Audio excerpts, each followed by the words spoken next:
Street food. Rise of the Sand Badger! Welcome back, street foodies, to the show about snacks and culture and the streets and China, but sometimes other places. Prepare to witness the rise of the Sad Badger.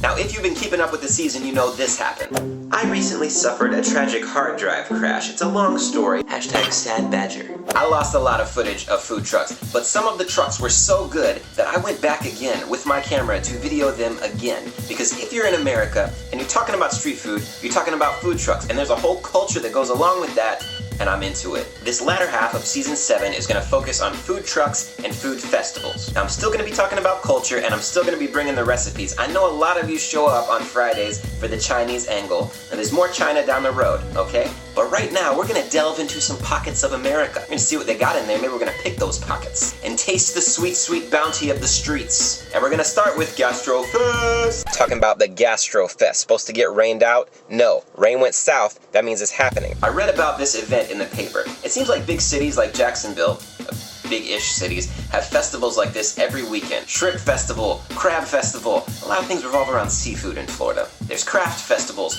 art festivals, and these days, whether the festival is about food or not, you can bank on the fact that food trucks will be represented. In this case, the whole point of the festival was food.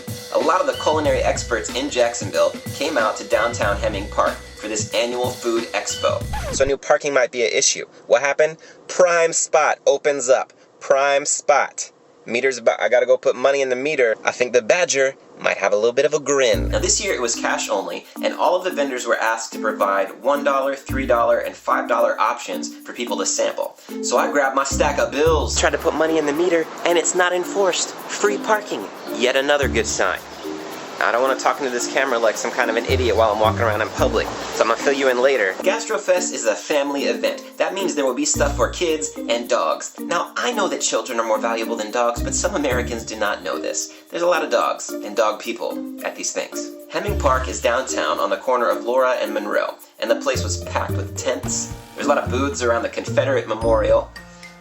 I don't know. There was a stage where organic farmers or gourmet chefs get up and take questions. Some dude, probably from the local station, I don't know, his equipment was much better than mine, and I was envious. There was another stage for local bands, and of course, local food trucks. Funkadelic was there, Vagabond Coffee, the Jalapeno Truck, Bold City Pops, it's a popsicle truck. The place was packed with people. Local organic was all the rage. All kinds of food was represented, and I tried a lot. Look, I'm just gonna give you a rundown of all the stuff that I ate. It's gonna be a lot of shots of me taking bites of things. I started with some lumpias from Abstract, a local Filipino place. They put some of their menu items up for tasting and just make the stuff right on the street. Lumpias are basically Filipino spring rolls. It's kind of hard to distinguish their flavor from a Chinese spring roll. I added some B&D, which is a locally grown and produced hot sauce. Next, I tried some of Nomi's amazing fried cheese balls. I think it's harder to get more American and Southern than deep fried cheese. $3 of cheese, I just ate. Everyone I talked to said I should hit up the Pear Farm for their Coca-Cola brisket. So I did, and I was not sorry. They played up a little corn muffin, the beef, and a homemade pickle. I also spent $1 on jalapeno lemonade, which basically changed the lemonade portion of my life. This is so good. First shot is straight up lemonade, and then, you know, the sweetness gives way to the spiciness. You want to talk about flavor stuff happening, and then, like, my throat's totally like I just ate a jalapeno. This is awesome. The brisket was excellent, slow cooked with love and Coke. The cornbread was sweet. I don't like sweet cornbread, it's basically an abomination to me. Plus, this one was cold, so it was terrible cornbread, but they more than made up for it with that lemonade. There was a whole strip of local breweries represented as well. Now, this sign from Native Son stopped me in my tracks. Vegan carrot dog? Yes? Is this just a carrot? It turns out it's just a carrot in place of the hot dog. Not impressed. I tried this soup shooter from a French restaurant. Coconut milk and asparagus. I tried some Irish empanadas from Top of That. It's corned beef and cabbage in an empanada. It was more like a fried wonton with one little cabbage leaf in it. Not a bad flavor though. Now the actual food trucks had longer lines and a more expensive menu, but I'd heard about Funkadelic for a long time, specifically about their beet fries, and I absolutely had to try them. So every good food truck has like a vibe, and that's probably the most special thing about Funkadelic is they have like this soulful vibe. There's like funk music playing. It's like southern soul food that you're eating, and then, you know, I ordered some beet fries. she hollers back in the kitchen, drop a beat. You know what I'm saying? That's what I'm talking about. Like the ethos of the truck is part of why you show up. Now, I've never eaten beets in my part of China. I don't even know if they have them. But here's how you say the dish in Chinese.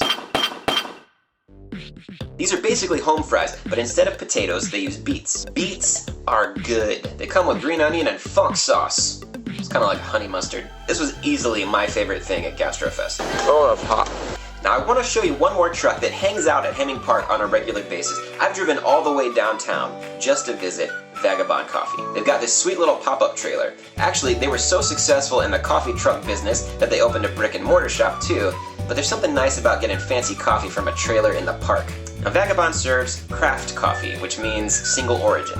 Now I want to break this down for you. I felt kind of like an idiot about this until someone explained it to me. Single origin just means they get all the beans from one place, one crop, and then they roast them, and there's a very minimal amount of processing in between. Now what big coffee chains tend to do is they get beans from all over, and they put them together and they perfect a mixture so that what you get is a very uniform flavor. Every time you taste it, you're tasting the same thing, and that's what some people want. But there's a lot of tinkering with the beans that has to happen to get that uniformity. Single origin is a lot like appreciating a wine. You know, the grapes grow in this one spot and they get a certain flavor, they take on the flavor of like that region. It's kind of the same with coffee beans. So what you get with single origin is a lot of variety, not uniformity, but what some would argue is a much richer flavor experience. I'm not a snob about it, but I do prefer the richness of a single origin coffee, especially when it's served out of a sweet pop-up camper. Come on, Vagabond is awesome. Will, the guy who runs it, is super cool to everyone, and the coffee is great.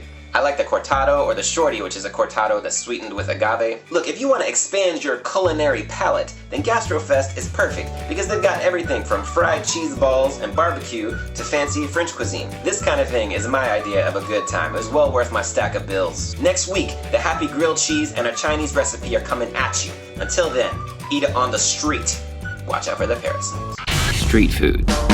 If you're in the Jacksonville area, make sure you follow Vagabond and Funkadelic. I'll link them in the description below. Chime in the comments if you've tried either of these trucks. Give them a shout out because they're awesome.